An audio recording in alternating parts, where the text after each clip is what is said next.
Hey, what's up, everyone? Max Bowen with Citywide Blackout coming to you live on the Instagram page. In a little bit, I'll be talking to Matt Jatkola, Boston-based musician. He's got a new album out called Never Fixed. It's a collection of covers of different artists that he's known over the years. Some he's kind of kept in his back pocket for some time. Others he has, recently found out. So we'll talk all about that, and just kind of hope everyone's doing okay right now.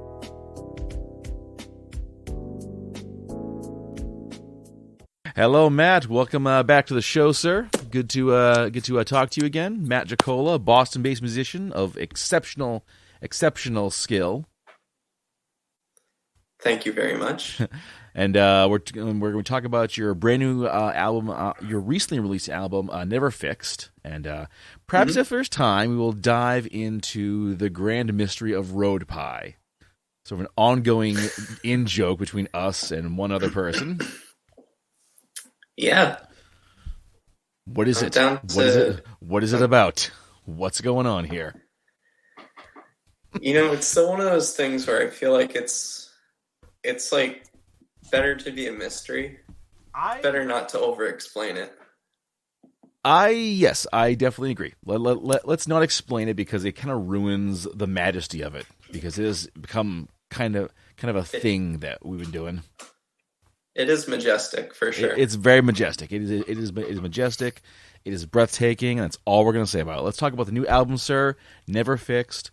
Now, this is pretty cool because this is a collection of covers of a variety of different artists. Some you've kind of had in your back pocket for quite some time, and others that you've only recently been doing. So the first thing I'm wondering is what kind of led you to want to create this collection?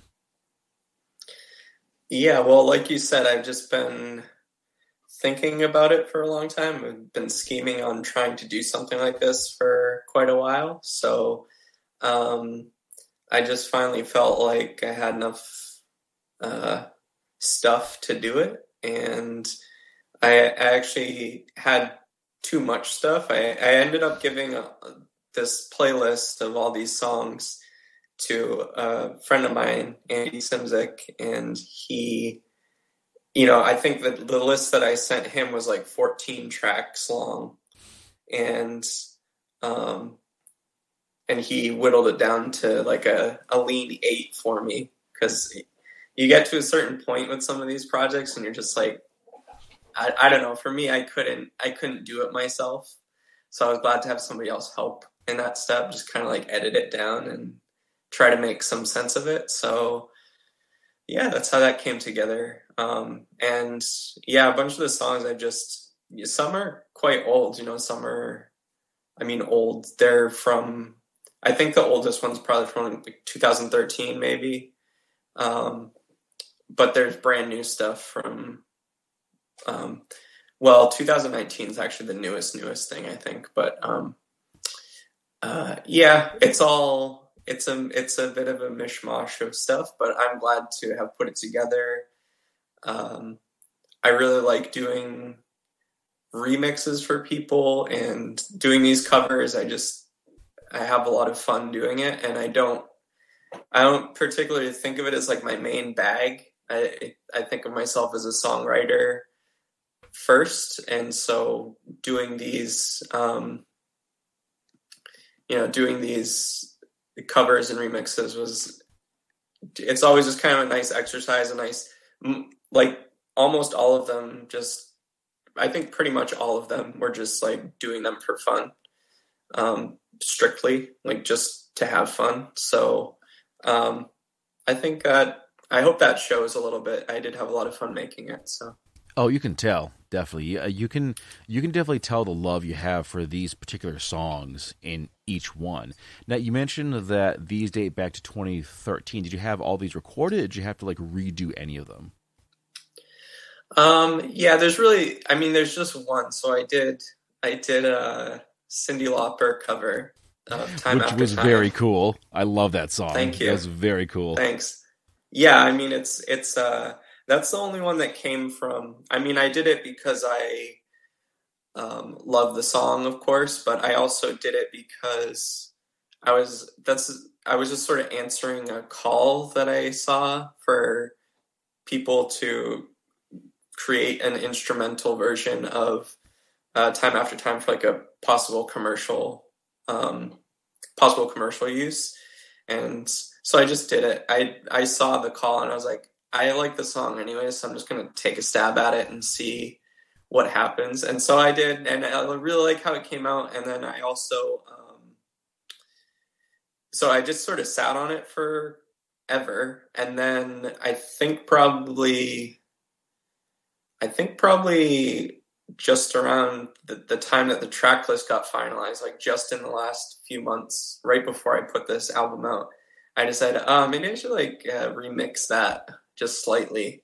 It was, I could, I'm far enough away from some of those things now where I like can tell, I guess, like my weak points a little bit, and I was like, I got to do that a little better. And so there's some mixing stuff. It's not far off from the original mix at all, but there's just like little things that were bothering me, and so I fixed those. Yeah. But yeah, so that one's the oldest and the one of the only examples of that probably. The rest are kind of like quick and, I hesitate to say quick and dirty because some of them took quite a while to create, but I kind of just let them be what they were or what they are. I didn't go back and do a complete reevaluation of the mixes or the songs. I just trusted what I said was finished when I said it was finished originally, and then I compiled them all onto this album. So very cool, man. Very cool. Now this stuff definitely ranges. You've got the Bee Gees, you mentioned before, Cyndi Lauper, Teagan and Sara, Soft Pyramids. It's certainly a span of different styles of music. Could you give me a couple of examples of why these particular artists really spoke to you, why you wanted to do these covers in the first place? yeah, well, I think that there are covers and remixes here of artists that I know personally. So there's covers like Soft Pyramids. I know them personally. I know Katie Ellen personally. I know Strange Pride. I'm actually in the band now. At the time that I did the covers, I was not in the band, but so does this like count as a cover then? If it's like your own band? I had that conversation with myself, and I said yes. So well, there we go. With that. Yeah, yeah. So like those songs, I love them. And it's just I've heard them. Like the first song that's on the album, the Katie Ellen song, it's just a song I've heard them play many times live, and then it never like hit me. I always liked it, but it never hit me as like, oh, this is like a really, really good song. And then for whatever reason, it just popped in my head one day, like last summer. And I was like, oh, I have to get this out of my head. So the way I got it out of my head was just recording a cover of it. And so that's how that came about. And a lot of them are very similar of the people that I know. It's just like I really liked the songs, and was happy to do that. Nobody really asked me to, I guess. There's a couple of things that people asked me to do, but on the album, like, oh really? The remix, yeah, the Katie Ellen remix. They kind of asked me if I was interested in doing that, and then the Strange Pride, the Strange Pride remix too. Before I was officially in the band, we were already talking about like collaborating in that way. So, Anthony from Strange Pride had asked me before, would you be interested in doing an alternate mix of this song that we have? So, yeah, so those were both sort of semi-commissioned works, I guess. Nice, nice. Yeah. Have the people that that you know like heard these covers and given their feedback on it? Yeah, you mean like the artists? Yeah, definitely. Yeah. I heard. Yeah, they didn't tell me they sucked, so that was good. They all That's encouraging. Yeah, they all seemed to like it. You know, who really knows? You know, I don't know. It's a No, I mystery. think they all. I think they all actually appreciated them for what they were. So yeah, All right, man. I'm curious yeah. what got left out. Oh, I don't know everything. There was two. There's there's three things that come to mind. Two of them, I had these Christmas songs that I recorded of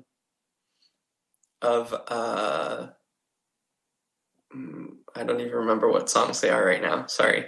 I'm drawing a blank because I wasn't prepared to talk about them, I guess. But there were two instrumental Christmas tracks. They're actually still up as separate tracks. I put them up last year on Spotify just for fun.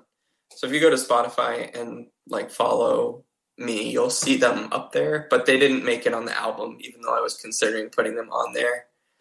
And then I had recorded a cover of an Elton John song for a friend's wedding. Um, they wanted me to perform the Elton John song "Your Song" at their wedding, which I did. But I also did a recording of it for fun, and that was in consideration. But it just didn't really flow with the rest of the tracks for some reason. Mm-hmm. So we kicked it out. Yeah, so those are the ones that come to mind. There's a couple others, but yeah. Cool, man. Cool. I would love to see, like, at some point when this becomes possible, to see you like perform these covers like live. Yeah, I would like to. Yeah, I probably will at some point. I've been really thinking about that, talking to some people about that. So yeah, I think I probably will at some point. It'll probably be, you know, online through whatever channels are available. Yeah. But Yeah. yeah. Now, I know. Now, you mentioned before that some of these are remixes; they're not just straight covers. Could you Hmm. talk about what you added to the songs? Yeah, I think pretty much all the remixes except the Tegan and Sara remix, I recorded something new for all of them. Mm-hmm. So I'm not um yeah, they're not all remixes in the sense that it's all just the stems that they sent me and that's it. Mm-hmm. I did vocals, I did additional vocals on the Strange Pride remix. I did um some electric guitar on the Katie Ellen remix. I did a bunch of vocals and guitar and stuff on the Soft Pyramids remix. So I was pretty hands on with most of the remixes, and specifically the Soft Pyramids one. I was like, there was a point where I was like, I'm not going to pay attention to the original song at all, and I'm just going to like do whatever I want to do with it. And I eventually came back to using some of the original song structure, but it was yeah, it was, I mean, it was fun in that way. I just kind of like said, screw it, which I think is what a lot of remix artists do, anyways.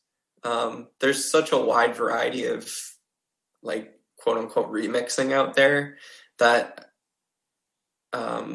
some people just take the vocals and just throw away the entire rest of the song and maybe even most of the original vocals and just make a new track out of that. So I didn't go quite that far with any of them, but yeah, there's a lot of liberties taken in some of the remixes. I like that, man. I like that. Any of these Yeah. songs like a lifelong favorite of yours? Definitely the Bee Gees song. That Bee Gees song has been. It's just like such a good song. It's my favorite Bee Gees song for sure. It's just it's one of those songs too that's not super. I mean, it's a crazy popular song. The Bee Gees are like one of the most popular bands ever. But in terms of the Bee Gees song, it's not. It's not a super popular Bee Gees song, but it's popular enough that like when I was young and listening to like oldies radio or whatever, that I heard it and I always remembered that Bee Gees song was like cool, but I didn't know what it was. And then only to like later when I got, old enough to search those things out and figure them out, did I find that it was a Bee Gees song. I actually didn't think it was a Bee Gees song when I was younger, because it doesn't sound like Saturday Night Fever or anything. Doesn't, that's, I think, gets mixed up in a lot of people's heads about the Bee Gees, but they have like this whole section of their catalog that's before that's just kind of straight up great pop songs from that era of the 60s. So yeah, that one's definitely a huge favorite of mine. Cool. Yeah, I definitely think when most people think popular Bee Gees songs, they definitely go back to Saturday Night Fever. It always kind of like comes back to that. Yeah, and those are great songs, but Definitely. they're not. It's not everything. It's like it's sort of like, yeah, they really had such a cool trajectory, like positioning, like gliding into that whole disco thing, but doing it really well. Mm-hmm. So yeah. It's kind of weird how you have these artists who have had careers that have spanned like many years, if not decades, and some folks only know the one song. Like they say, like, oh, Michael Jackson, oh, Thriller, or Beat It. It's like he did a lot more than that, Yeah, right. Absolutely. So, do you think you might do this again sometime? Do you have like other remixes or covers in mind? Yeah, I do. I do think I'll do it again. I don't know if it'll be anytime super soon, just because I feel like these are some of my best right now. I probably have some more like quote unquote in the vault that are pretty good that I would maybe use for the next one. I sort of purposely titled this album Volume 1, so that I would like feel inclined to do a Volume 2 or more volumes. So, because I know there's going to be more. It's just, like I said, it's sort of just, it's not my main bag to do covers and remixes, but it is something I do often enough that it's, I feel like it's fun to compile them together and try to make them work as a unit. So yeah, well, I definitely agree, because like we all have artists who inspire us, who kind of got us to pick up the guitar or play the drums or sing, and it's always cool to do that sort of homage to the people who in some ways really build a foundation of what becomes our own musical style. So question to you, are any of these artists particularly influential to you as a musician? Yeah, I mean, so I think the Teagan and Sara remix, when that album came out, that the remix that I did is a song called "I Was a Fool," and it's from their album Heartthrob, which came out in 2010. I think 2010. Yeah. But it was, so I've been like a fan of them forever. I'm like hardcore. I love that band so much, and so ever since their album "So Jealous" came out in 2004, that's when I first like picked up on them, and I became a really big fan. And they just always surprise me in a good way with what they do. Like each album's not what I expect from them, and then I'm always pleasantly surprised. Ultimately, even if I don't like it right away, I'm always into it eventually, and I'm like, oh yeah, they were right.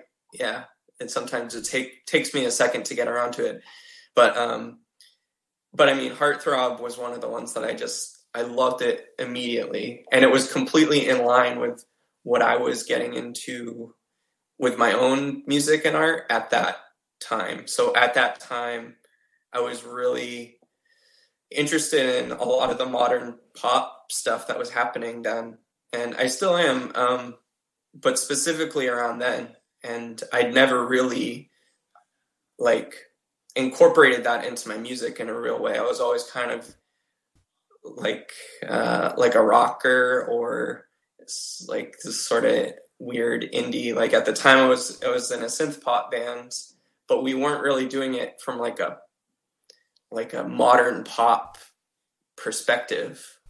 However, we started wanting to do it in that perspective. And part of the reason we wanted to do that, at least I wanted to do it, was directly related to Tegan and Sara, and like that they kind of went there with their music and didn't care. Like they kind of came from the same, like people didn't really expect that from them at the time. And it was just a really inspiring, bold move. And so I was happy to, like, they issued the stems for this song that I remixed. And I was just like, so nerdily, like, oh, cool. I get to like hear how it's put together now. And yeah, it was, I mean, just that alone. That's why I did it.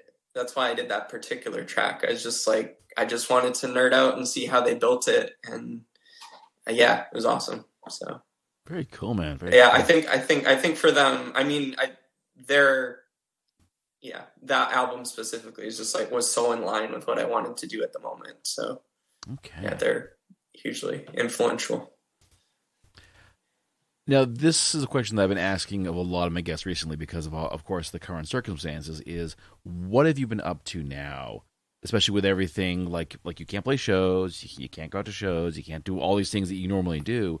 How have you been keeping the sort of creative juices flowing? It's been hard. It's been really hard. I have probably since maybe, I think, end of June, July, I started really picking the pace back up again in terms of being creative consistently. So I've been writing a lot lately, and part of like, I guess the thing I'm struggling with right now is I just have so much. Even before I started picking up the pace again with writing new stuff, I have a lot of stuff that it's just hanging around. It's good stuff. Like, I think I'm really still excited about a lot of these songs, but they're just kind of I haven't done anything with them yet. So I mean, I feel like figuring that out is really my next step. This album in a way was a way to get the ball rolling again for me, to put something out as myself. And it's also, I used to put albums out as like a solo musician quite often when I was younger, even though I was always just in bands and those were my main projects, but I'd always on the side be doing something solo. And this project is the first thing since I was like, I don't know, in college, that I put out just as my name. So that was, that's cool. I was excited to do that. And I hope kind of like lays the groundwork for me not to hold back too much, because that's why I'm in this predicament, is I'm just like, I just hold on to these songs for too long, and I just don't want that to happen with what I'm currently holding on to. So yeah, I just got to figure out the plan for them. But I mean, I have a lot of songs, original songs, and some of them are perfectly suited for like making sense together as an album. So I've been thinking about that as like doing like a solo album pretty much. And I put out like, we talked last year when I put out my EP Jack, which was sort of a solo thing, but not really, because I was working with a band. And actually, I think last time we talked too, it was like I had just started rehearsing with a full live band. We were just figuring that out, and literally we were going with that into the new year, and then into like February, and then when COVID hit, it was just like game over a little bit. So we had like our first show booked. It was going to be booked in May, and I was really excited about that. But anyways, it's all good stuff. I have more songs that could fit into that full band Jack power pop loud rock deal too, for sure. So we'll see how it comes together. I just have to like, wrap my head around it. I just have a hard time with it sometimes. So that's what I'm doing right now in terms of staying creative. I'm trying to wrap my head around that. And I do write all the time. I just wrote something yesterday that I'm like so excited about. And those are the things that get me really jazzed when it's just like brand new. And it's like, I never really done this. I've never written anything quite like this. And yeah, so I've had that experience recently, which is fun. Cool, man. Was it kind of cathartic to put out this album, especially where you would hang on to this stuff for like so long? Oh yeah, hugely, hugely. Yeah. I mean, like I said, definitely I hope the decision to release this album kind of, if for nothing else, just like kicks me in the pants to keep releasing new stuff. And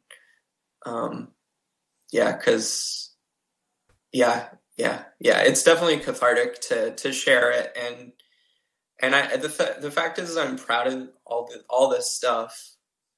And I don't know, for some reason I just get like I feel like it's not finished, even though sometimes it is finished. So you just gotta like make the call, like it's an artistic call. You're just gonna make the call and say it's done, and sign the bottom of the painting and sell it for millions of dollars. There you go.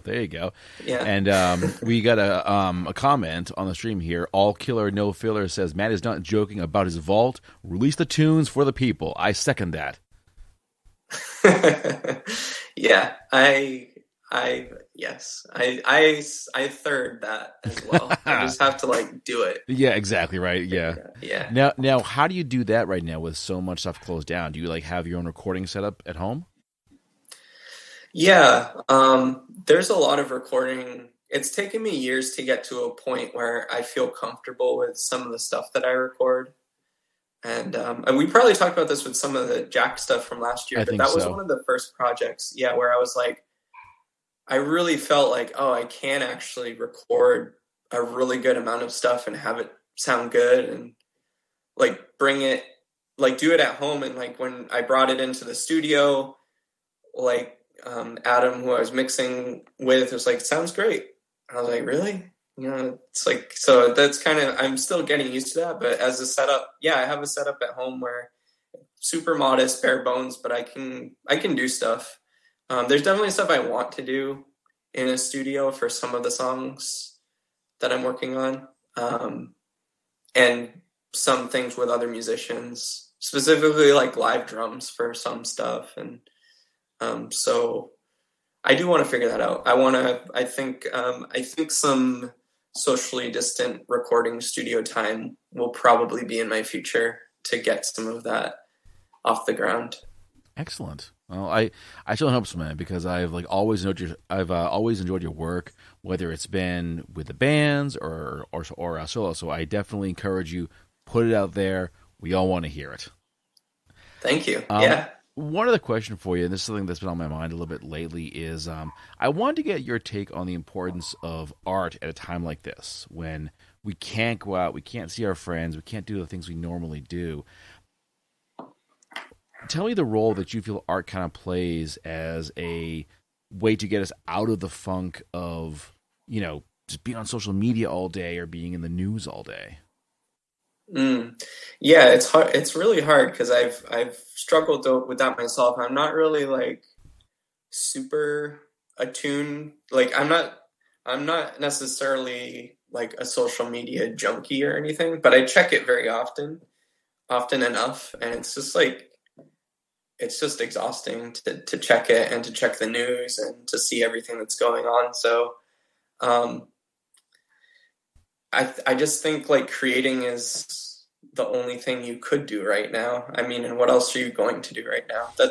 I speak to that strictly from like an artist perspective, but now's the time. And in all honesty, like this setup is ideal for me. Like I love playing shows and everything, but if like the norm was this existence for a musician, I would be fine with that. Like as long as there was a way to still occasionally play live, because I do really like doing that. But I love this climate in a way, because you're forced to be sequestered with yourself and with your own thoughts and your own ideas, and that's like how stuff happens. And yeah, I just yeah, I can't like, yeah, I just think art's the most important thing in general. I mean, specifically right now. I mean, um, I think we're all consuming a lot of art too. Hmm. So it's it's really just a horrible situation in every other sense. But in it, to look on the bright side, it isn't. You know, it's actually a really good situation to be creative and to get things out there. And like for me, I just feel like um, there's uh, there's stuff that I've wanted to do. So another thing that I wanted to mention to you while we were talking is I there's another project that I've been sort of holding back on for years that I've decided I'm just going to share like next week.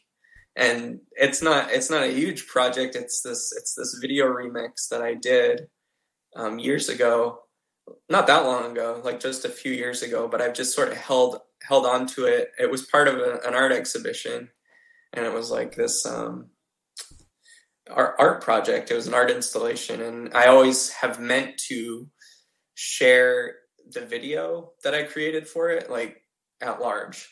So, like to have it available online and that anybody could see it. Because before it was just, if you went to the art exhibition during that like month and a half it was up, you could see it, but otherwise you didn't get to see it. So I'm sharing that next week. I'm doing like a YouTube premiere, which I've never done before. Um, so that'll be fun. So it's just this time it's like we're all consuming stuff that way anyways, primarily. So why not? You know, why not just like go for it and start putting stuff out as liberally as you want? So Hmm. that's what I'm doing as much as I can. I definitely agree with you that there is sort of a silver lining because where we aren't able to go places and do things, we're home all day. And a great way to sort of fill that time is to, listen to new music or read a new book or check that movie that people have been recommending or that you've kind of had for a while but never got around to watching. This is the time to explore your creative boundaries and stay off Facebook, stay off Instagram. I know I say that as we're broadcasting live here, ironic. But, Right. don't let that consume your day. Make better use of your time so that when things do eventually end, and eventually it will, you'll come out of it either with something new to put out or just having a much deeper, in my opinion, a much deeper like internal life. Absolutely. And you know, one thing that I struggle with even before COVID, I really just struggle with this as an artist is social media as a construct anyways. It's just like, and now we're like forced, we're not forced to be on it, but we're just on it more these days, and it becomes so much linked to reality. Like so like this little world inside your phone or like watching the news or something that becomes your reality now, and because you're not stepping outside your door as much as you were before. And so I've always struggled with that as an artist though, because I always like put something out, like put something up on like whatever when I release an album or once I share. I hate that day. Like I just kind of hate it. Like it's like because I love that I am able to release new music on release day. That's like the best feeling in the world. But then the return that you get from like social media is like gross. It's just like so like just it's just nothing. I mean, it's so like vapid. It's based on nothing. It's just like likes and uh, people. Like I might as it's you're not really sharing art. You're sharing like content. It's just weird. I don't know. It's just it doesn't always jive well with me. So Mhm. I struggle with that, and in a way, like forcing myself to put um, stuff out more and not hold back, I think is going to remedy some of that for me. And I hope other people do it too, because I think it just shows that you just need to keep the ball rolling. Like, you can't just rest on things for forever. And yeah. Agreed. Exactly. Well, Matt, man, this has been a lot of fun. I always enjoy talking to you, and definitely looking forward to the YouTube release and hopefully some more new music out there. But in the meantime, folks, definitely check out Never Fixed. You can find this on Bandcamp. You can find it on Spotify, on YouTube, I believe, as well. All those places. Check it out. Make your comments. Definitely let Matt know what you think of his music.